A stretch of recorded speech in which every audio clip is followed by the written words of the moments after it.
Hello সবাইকে আমার আরেকটি নতুন রেসিপিতে। তো আজকে আমি এখানে দেখাবো আমার বাড়িতে কিভাবে ফ্রাইড রাইস বানানো হয়। তো তার জন্য প্রথমেই সাদা তেলের মধ্যে ঘি দিয়ে দিলাম, তারপর একটু বিনস, গাজর আর পেঁয়াজ দিয়ে আমি এটাকে ভাজা ভাজা করে নামিয়ে রাখবো।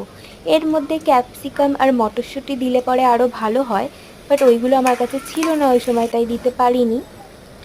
তো ওই তো করছিলাম এটা, আর অন্যদিকে আমি ভাত করে নিয়েছিলাম। ভাত করতে সেরকম কিছু লাগে না, পরিমাণ মতো একটু নুন, একটু ঘি দিই আর ওই একটু লেবুর রস, যাতে ভাতটা সাদা হয় একদম, আর ঘি দিই ঝুরঝুরে হওয়ার জন্য। ব্যাস, ভাতটা করা সবাই জানে আশা করি, তাই আর দেখালাম না। এবার এখানে তেলের মধ্যে ঘি দিলাম, ঘিয়ের মধ্যে একটা এলাচ, দারচিনি, লবঙ্গ, ওই গোটা গরম মশলা আর কি ফোড়ন দিয়ে এবার একটু কাজু কিশমিশ দিয়ে দিলাম, তারপর ওই ভেজে রাখা সবজিগুলো দিয়ে দিলাম এখানে। তারপর একটু নাড়াচাড়া করে এবার আমি এখানে ভাতটা তুলে দেবো।